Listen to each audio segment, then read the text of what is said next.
Bismillahirrahmanirrahim. Assalamualaikum warahmatullahi wabarakatuh. Sahabat Rusefah dimanapun Anda berada. Pada episode Jas Merah yang ketiga ini, saya sedikit akan mengisahkan tentang Nusantara yang dijajah selama kurang lebih 350 tahun lamanya. Ketika Portugis pertama kali datang ke Nusantara, tepatnya di Jayakarta, Portugis tidak bisa memasuki, tidak bisa menguasai, dan tidak bisa menjajah Nusantara. Tidak bisa menjajah Pulau Jawa pada khususnya.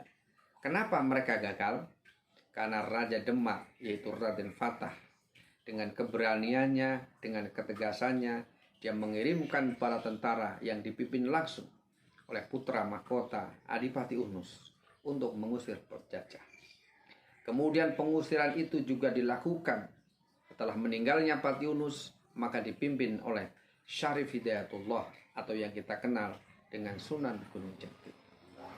Maka dengan adanya ketegasan dan kekuatan Demak, di samping tidak ada rongrongan dari dalam, tidak ada pertikaian, tidak ada musuh dalam selimut, maka Portugis tidak bisa menguasai Nusantara.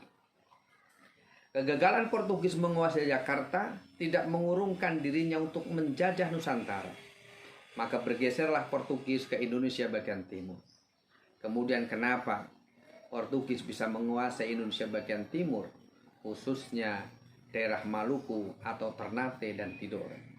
Karena pada tahun-tahun itu, raja yang berkuasa sedang terjadi perang saudara, rebutan kekuasaan antara kerajaan Ternate dan kerajaan Tidore. Maka suasana perebutan kekuasaan, suasana perpecahan inilah yang menjadikan mudah Portugis menguasai Nusantara wilayah bagian timur. Baru pada tahun 1602, Belanda dengan kapal VOC-nya, dia mendarat, membuat benteng pelabuhan, basis perdagangan di Jayakarta. Kenapa Belanda bisa membuat basis benteng perdagangan di sana? Karena ada orang yang mengizinkan. Bahkan yang mengizinkan adalah Pangeran Jayakarta itu sendiri. Kenapa dia bisa masuk? Pada tahun 1602, kerajaan Jawa sudah berpindah kekuasaan, sudah berpindah periode dari Demak, kemudian turun ke Pajang, dari Pajang kemudian turun ke Mataram Islam. Pada tahun 1602, kerajaan Mataram Islam pada waktu itu belum sepenuhnya menguasai Pulau Jawa. Karena Banten dan Jayakarta sebagai kerajaan yang berdiri sendiri. Baru setelah 20 tahun lamanya VOC di Jayakarta, rakyat merasakan betapa susahnya penderitaan dijajah. Baru kemudian ada permintaan dari Jayakarta kepada Mataram Islam agar ia mengusir penjajah di sana. Maka dengan ketegasan dan keberaniannya, sejak saat itu pula Mataram Islam berusaha mengusir VOC. Tetapi VOC yang sudah didukung oleh sebagian pengkhianat-pengkhianat bangsa, didukung oleh mata-mata yang mencari keuntungan di atas penderitaan rakyat sendiri, maka Belanda dengan mudah menguasai Pulau Jawa. Tetapi tidak menyurutkan bagaimana usaha Sultan Agung untuk mengusir penjajah itu sendiri. Maka pada tahun 1628, pada tahun 1629, Sultan Hanyokrokusumo atau yang dikenal dengan Sultan Agung Hanyokrokusumo turun memimpin mengusir penjajah Belanda itu sendiri. Namun walhasil kegiatan pengusiran itu tidak berhasil karena kekuatan kedudukan Belanda yang dibantu oleh orang-orang yang tidak bertanggung jawab, oleh pribumi-pribumi sesat yang dia membantu penjajahan karena dia merasakan nikmatnya dijajah. Sementara orang yang waras, orang yang sadar merasakan tidak nikmatnya dijajah. Bahkan situasi ini semakin memburuk ketika Sultan Agung wafat, diteruskan oleh Sunan Amangkurat I. Beliau mengundang, menjadikan Belanda, menjadikan VOC sebagai mitra, sebagai sahabat. Bahkan Belanda diizinkan mendirikan pos-pos perdagangan di wilayah Mataram itu sendiri. Sampai puncaknya pada awal kekuasaan Belanda di Jawa, pada tahun 1755,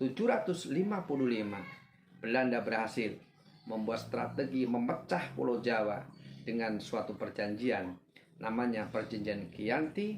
Maka terbelahlah kekuasaan dan kekuatan Mataram menjadi Kasultanan Surakarta dan Kasultanan Yogyakarta.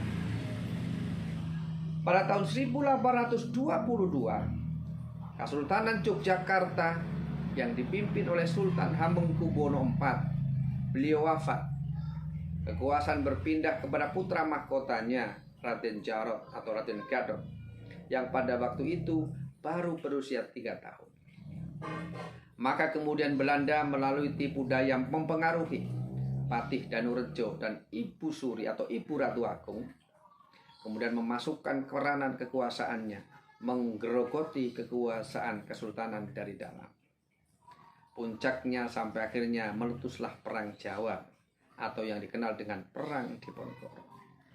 Perang Diponegoro itu pun berjalan, akan tetapi Diponegoro sebagai pemimpin Perang Jawa seperti merasa bukan hanya melawan penjajah, tetapi seperti merasa melawan rakyatnya sendiri, karena Belanda sebagian besar dibantu dan ditopang oleh rakyat yang pro terhadap Belanda, berhasil dari hasutan-hasutan orang yang menjilat pada kekuasaan Belanda. Pelajaran yang dapat kita petik, ternyata ketika kita lemah, ketika kita bercerai-berai, orang asing, kekuatan negatif akan dengan mudah menguasai kita. Yang kedua, ketika ada musuh dalam selimut, ada orang yang menjual harga diri bangsa, maka akan memudahkan penjajah itu datang ke tanah air. Barangkali Nusantara kita tidak lagi dijajah seperti pada masa tahun 1500-1600 sampai Indonesia merdeka pada tahun 1945. Mungkin penjajahan kita sekarang ini dalam bentuk yang berbeda. Akan tetapi ketika kita memiliki semangat jiwa nasionalisme yang sama, maka kita akan bangga, cinta terhadap tanah air Indonesia. NKRI harga mati. Mudah-mudahan bermanfaat. Billahi taufik wal hidayah. Wassalamualaikum warahmatullahi wabarakatuh.